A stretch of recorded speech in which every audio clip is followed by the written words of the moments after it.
Guten Abend und herzlich willkommen. Im Namen des Stadtkinos und Le Bon Film heiße ich Sie ganz herzlich willkommen zu diesem Kinoabend. Türkiye genelinde sabah saatlerinden beri yaşanan elektrik kesintisi yaşamı olumsuz etkiliyor. C'est pas restu. Je suis très contente de ce soir de vous présenter la réalisatrice du film Ghost, Asra Denise Okiai. Herzlich willkommen. Bonjour, merci d'être venu. Vraiment bravo pour ce film plein d'énergie. Pour nous, je pense c'est une grande expérience de voir une image de la Turquie d'aujourd'hui si complexe sur différentes layers, sur différents niveaux. J'ai commencé à l'écrire en 2014. Je sentais un peu le pays un peu comme une canette de Coca-Cola qu'elle explosait. Mais en fait, ça, c'était que le début apparemment. En fait, j'ai commencé à l'écrire un peu à la Jack Kerouac, sans virgule, sans point, sans respirer. Et le pays changeait encore plus. Par exemple, il y a eu la coupure d'électricité en 2015. Donc, je me suis dit, je vais faire la squelette du film pour en arriver à une métaphore du pays où plonger les personnages complètement dans le noir, mais aussi, bien sûr, politiquement, ils se plongent dans le noir. Et du coup, plus j'écrivais, plus il y avait un dynamisme encore plus approfondi. Et en fait, j'ai décidé d'essayer de l'intégrer moi-même, ce chaos à moi-même. Donc, si j'étais emportée dans ce chaos-là, c'était à moi de l'orchestrer avec un film, avec le film que j'ai fait. Voilà. J'ai lu quelque part que tu avais dit c'est devenu mon propre rébellion. Plus je filmais, plus les bâtiments vraiment s'écroulaient. Il y a certains bâtiments dont les filles, par exemple, dansent devant une porte. Le lendemain, on ne pourrait plus retrouver ce bâtiment. C'était très violent. Donc vraiment, c'est comme filmer parfois dans une guerre. Je le disais ironiquement, mais c'est vraiment ça, quoi. Il y a vraiment une grande destruction tout le temps, et physique et mentale, moi je dirais. Donc il y a quelque chose qui allait se perdre tout le temps. Du coup, c'est cette course, cette joie et cette dépression qu'il fallait qu'on garde. Moi, en tout cas, je fais l'ironie de ça, mais en Turquie, il y a pas mal de films en Anatolie qui se passent à la campagne turque, où il y a les hommes qui regardent par terre et qu'il n'y a que des hommes qui parlent. Moi, j'en avais marre, en tout cas, de voir ça. Du coup, il fallait que j'amène, moi, mon propre espace, ma propre voix. C'est peut-être mon premier long métrage, mais je suis vidéo-artiste, donc j'avais mon propre laboratoire pour pouvoir expérimenter quel matériau, comment je pouvais l'utiliser. Du coup, j'ai commencé à le tisser comme un tapis. Ce film-là n'exploite pas des sujets. C'est une émotion à moi-même. Je trouve que c'est une seule émotion, juste sans mots. Et il fallait que je ne puisse pas dissocier certains sujets de l'un à l'autre. Par exemple, en tant que femme jeune, turque femme essayant de vivre en Turquie, je suis forcément liée au sujet de LGBT rights en ce moment, parce que on est en danger dans la rue et la politique ont vraiment peur de nous. Du coup, ils mettent beaucoup plus la pression qu'avant, en un an surtout.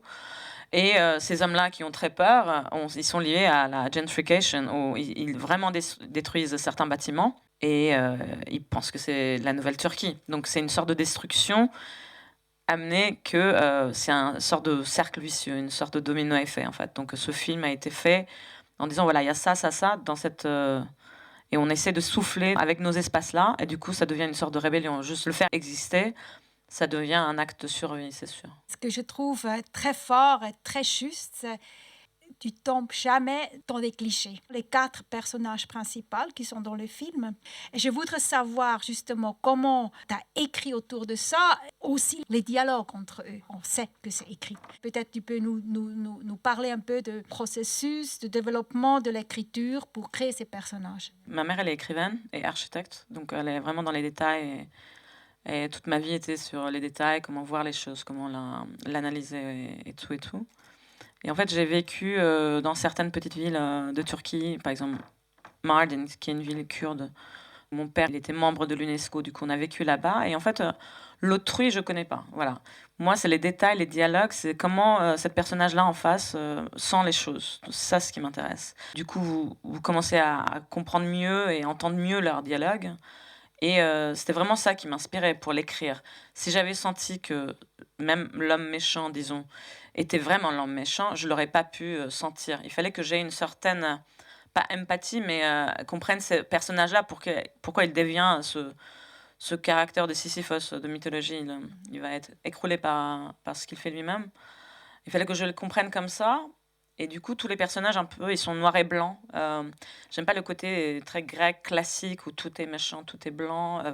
Ça, je suis pas d'accord et je veux que, quand même, le spectateur prenne une charge sur lui de ça et prenne une responsabilité comme un peu la société. Il faut essayer de comprendre l'autre un peu à un moment pour... on peut pas survivre tout le temps en haïssant ou en disant oui, l'autre il est con.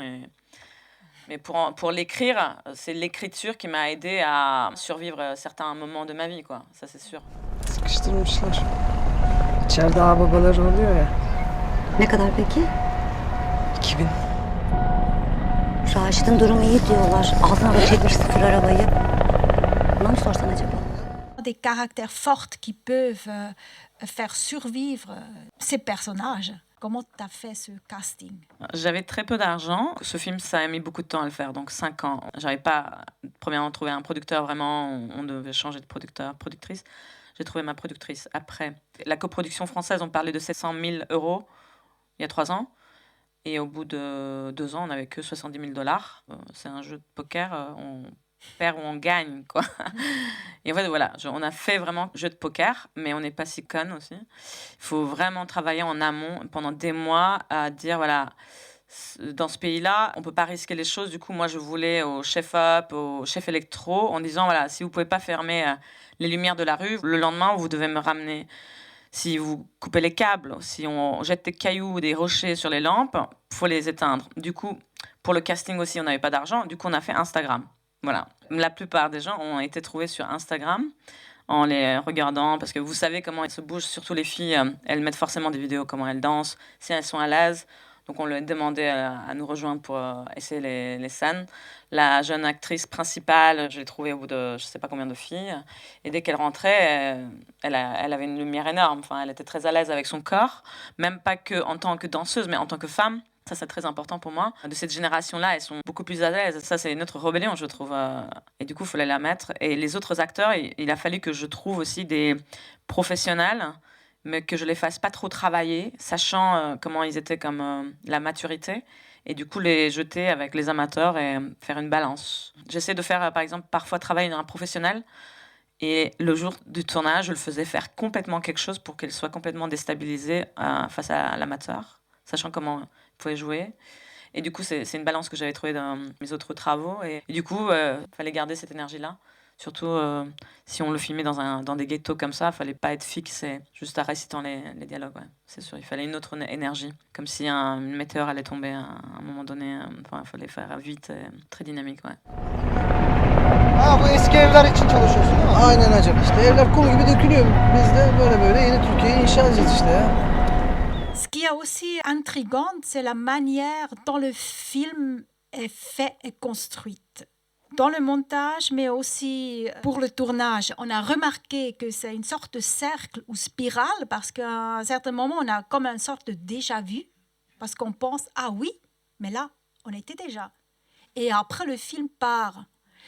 Comment c'était pensé ou construite? Déjà, c'est un chaos en continu, du coup. Dans ce chaos-là, il faut essayer de trouver des repères. Premièrement, c'est la coupure d'électricité et deuxièmement, c'est l'hélicoptère qui rentre dans la scène, parce que ce côté hélicoptère, elle est très intéressante. C'est un peu comme le dinosaure de Jurassic Park, il est énorme. Et c'est quelque chose, une sorte de caractère dans le film aussi. Et ce moment-là, il fallait que je montre à plusieurs moments donnés parce que c'est une autre référence par rapport au chaos, en fait. Ce chaos, orchestrer un chaos, et à l'écriture, c'est pas juste dire, voilà, il faut montrer un chaos. C'est comment un humain perçoit un choc. Et en fait, quand vous faites un autre choc, il ne comprend plus le premier choc. Ça, c'est un argument de Naomi Klein, la sociologue. L'argument, ça vient de son livre Shock Doctrine, qui est un documentaire aussi. Quand vous avez plusieurs chocs, vous savez plus quel choc vous avez vécu, en fait. Du coup, écrire ce chaos-là, il fallait forcément des repères, sinon on allait être perdu. Mais et sentir comme si c'était, à un moment donné, il fallait qu'on retourne voir qu'est-ce qu'on avait dit, en fait, et l'autre, qu'est-ce qu'il pensait, quelle émotion. On arrivait là qu'à ces moments d'hélicoptère. J'avais besoin de ces repères-là et de ce chaos-là pour interpréter cette émotion-là. J'aurais pu écrire juste une histoire linéaire avec une fille qui veut danser, mais ça ne m'intéresse pas.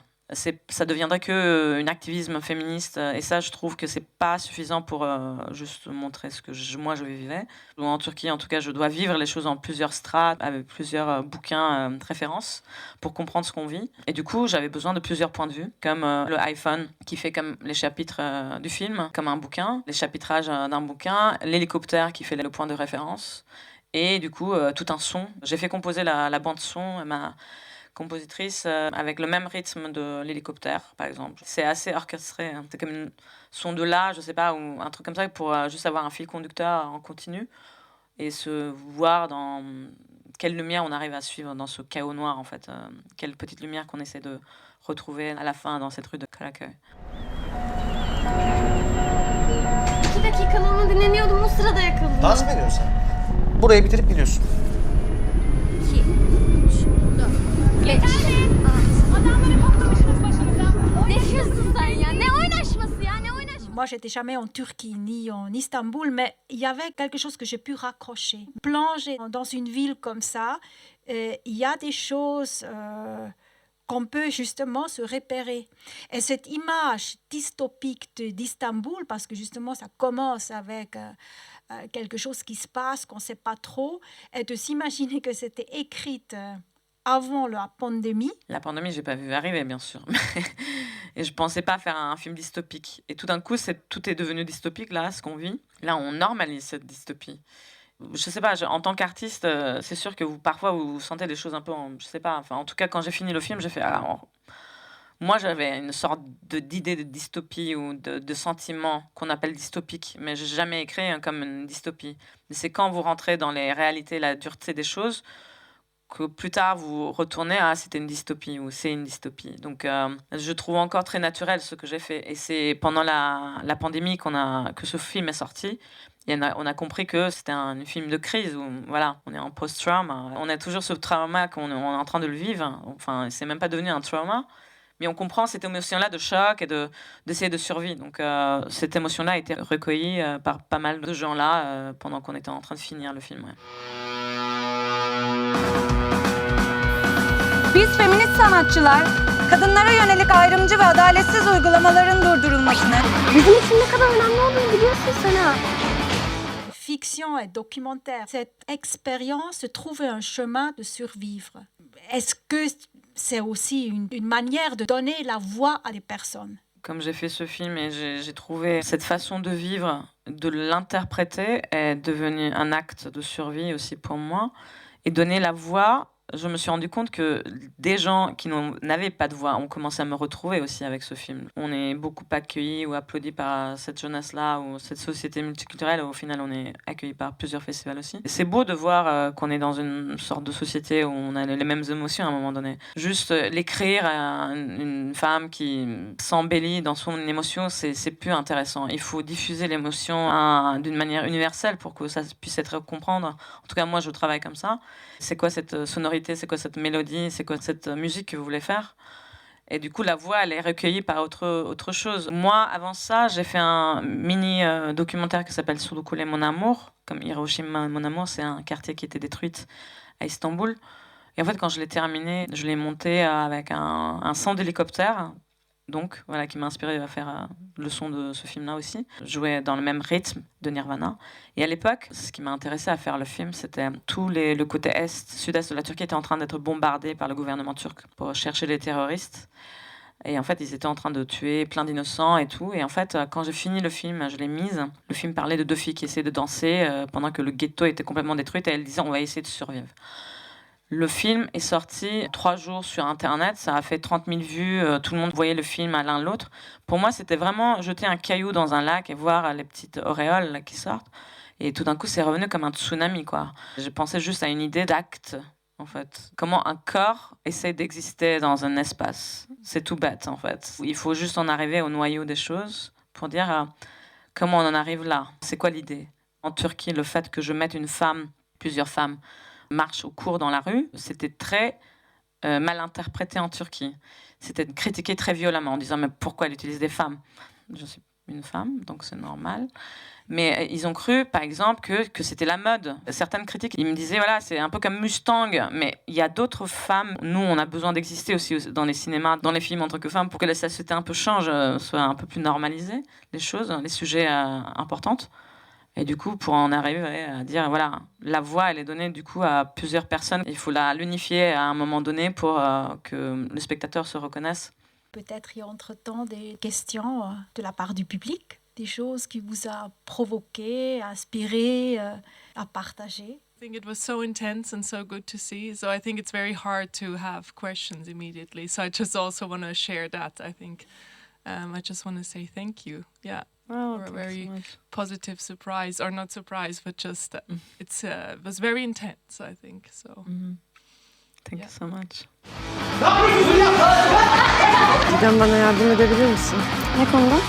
Bir iş var da. Didem? Ne işin var kızım senin burada?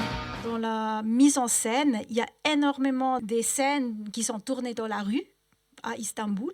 Et on a vraiment l'impression que c'est la guerre. Istanbul, c'est 20 millions d'habitants, c'est un chaos continu. Pour fermer juste les lumières d'un quartier, de quelques rues, ça pouvait être plus facile, mais par exemple, les ouvriers, ils sont mis en grève. Du coup, à 3 jours du tournage, on n'arrivait plus à se mettre en contact avec la mairie.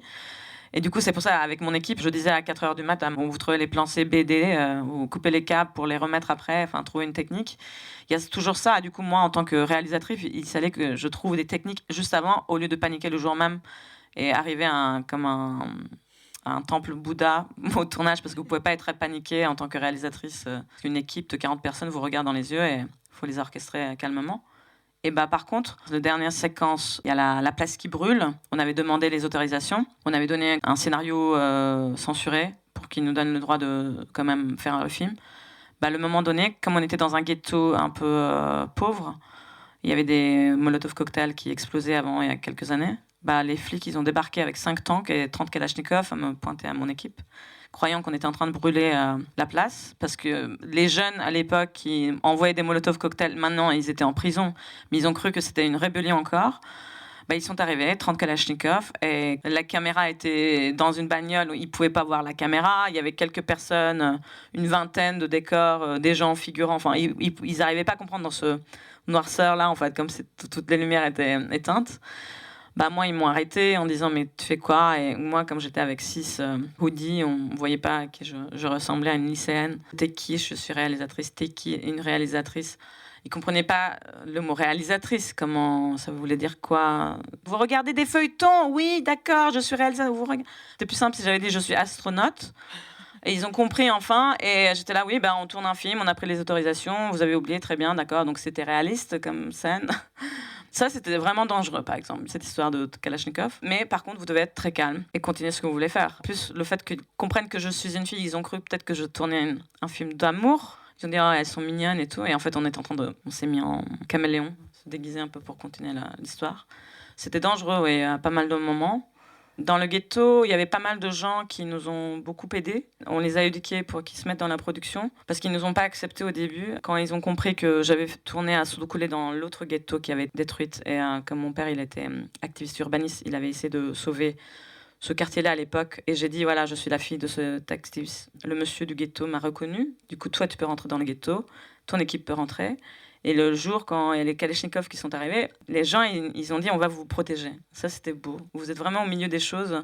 Après, les flics, quand ils ont compris qu'on était une équipe de tournage, ils ont dit, en fait, on est là pour vous protéger. On était vraiment entre les deux trucs, quoi, dans les deux champs, au milieu de la frontière. C'est très dangereux, mais faut continuer à tourner humblement pour en arriver à ce que vous voulez faire. Et en fait, ce que vous en faites, ça devient quelque chose encore beaucoup mieux. Enfin, moi, je ne me suis pas lancée en disant « Ok, on va s'amuser ce soir », mais c'était vraiment « Ok, ça va être très difficile, il faut être très calme. » Tous les matins, on devait se réveiller comme ça, ouais. Enfin, moi, en tout cas. Kendini yolla. Tek seferlik. Bütün mahalleli elektrikleri çekmişler. Tu montres des individus, mais aussi à travers d'eux, tu fais une sorte de critique aussi. En fait, la Nouvelle Turquie, elle était faite systématiquement par le gouvernement. Il rasait tout. C'était même plus une restauration. Moi, en tant que fille d'un homme qui est membre de l'UNESCO, pour moi, c'est la restauration. Toute cette région-là, elle est restaurée. Et du coup, toutes ces histoires, elles sont gardées. Mais quand vous rasez, il n'y a plus d'histoire, en fait. Ils ramenaient leur propre histoire et ils appelaient ça nouveau. Et c'était beaucoup plus vendable pour des gens pauvres comme Rachid le Sisyphos, qui croit que c'est la meilleure vie, comme ça, en fait, de faire détruire son quartier. Du coup, le triomphe, ouais, je l'accuse et ce triomphe, elle est très toxique. Donc voilà, c'est ça ce que j'ai critiqué. Ouais. Pour moi, c'était montrer vraiment le caractère de la jeune fille et tout. Pour moi, c'est l'espoir. Cette jeunesse-là et montrer mes amis qui chantent en chœur, juste pour montrer comment on s'en sort dans cette noirceur avec des petites lumières. C'est ça qui est créatif. C'est ça ce qui fait la beauté des choses. Bütün mahalleli elektrikleri kesmişler.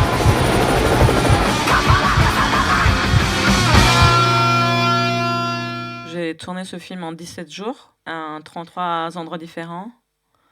Tout le côté avant, après, on n'a pas beaucoup dormi. Là, je suis encore très fatiguée, je n'ai pas arrêté depuis la sortie du film. Mais c'était vraiment intense, mais il faut se dire que c'est bien de ne pas faire les choses classiquement. L'art permet de faire ça, en fait. C'est ça dont j'apprends tous les jours de l'art, ou des gens qui m'inspirent, ou même les gosses qui se donnent la caméra l'un à l'autre, c'est créatif et inspirant. Donc, quand vous faites plus les choses comme avant et que vous faites votre loi à vous, que l'eau coule. Il y a une expression turque, su yolunu bulursa, l'eau trouverait sa voie. Donc c'est ça ce qui est intéressant. Le film était déjà montré aussi en Turquie. Ton regard, ton vécu après. J'avoue, après Venise, donc c'est un peu le festival genre Cannes en Turquie. J'étais la seule à avoir eu un grand prix. Du coup, c'était assez un choc total pour tout le monde et pour moi-même. Je vais avoir les meilleurs prix de Turquie, ça, je ne m'attendais pas. Et le lendemain, tout le monde me haïssait, bien sûr, parce que tout le monde me disait, mais d'où elle sort, comment elle a fait le film. Enfin, mais en plus, ça avait fait une grosse critique en Turquie en disant, mais c'est parce qu'elle a mis quelques femmes et les LGBT, c'est marrant et tout, que c'est intéressant. Bah non, en fait. Si j'avais juste mis ça, ça n'aurait pas fait l'affaire. C'est la technique des choses. Du coup, moi, j'ai toujours travaillé la technique en amont. Et heureusement qu'on a eu des prix en technique. En tant que femme, il fallait que j'explique 4 fois les choses. En plus, j'étais très contente d'avoir une productrice de mon âge. Ils auraient pu dire, voilà, parce que c'est un mec qui l'a faite, quoi. C'est devenu une sorte de bataillon tout d'un coup. Même pendant le film, je ne me suis pas autant battue, quoi. Même pour faire le film, je ne me suis pas autant battue. C'est quand j'ai arrivé sur scène qu'on m'a dit, voilà, ah bah, elle a eu le prix. Alors, c'était la méchanceté, c'était super marrant. Et du coup, j'ai commencé à apprendre comment les règles étaient données dans la société, encore plus qu'avant. Donc... Et en répondant calmement les choses et interprétant certains moments, ils ont dû comprendre. Et c'est vrai que les nouvelles figures arrivent dans le cinéma international et bien sûr turc. C'est très gênant pour beaucoup de gens, mais il faut savoir que certains sujets, ça gêne parce qu'on ne discute pas aussi ces sujets-là. Une fille qui gueule, mais en fait c'est une fille qui marche, qui vit. La société, elle a reculé dans pas mal de choses, je trouve. Je ne crois pas qu'on disait ça au film d'Agnès Varda de Cléo 5 à 7, je sais pas. Donc il y a plusieurs trucs qui ont reculé, je trouve, dans la société, et turque bien sûr. Mais du coup, j'ai dû apprendre à certains moments à moi-même et après au public, aux critiques, les choses. D'autres journaux de l'extrême droite m'a mal accueilli, bien sûr. Et c'était très violent comment ils m'ont écrite. Mais par contre, il y en avait un qui est trop marrant. Il disait mais la caméra et la lumière est très bien utilisée. Ce qui était marrant aussi, c'était le côté gauche des journaux de gauche aussi. C'est pas parce qu'ils sont de gauche, ils sont de gauche. Hein. Il y a la misogynie, c'est partout encore. C'était presque les mêmes arguments. Donc, au fur et à mesure où je voyais les choses, c'est ça ce qui est marrant, c'est que on se rend compte de ça. Donc, au lieu de parler du film, j'ai commencé à analyser tout ça un peu.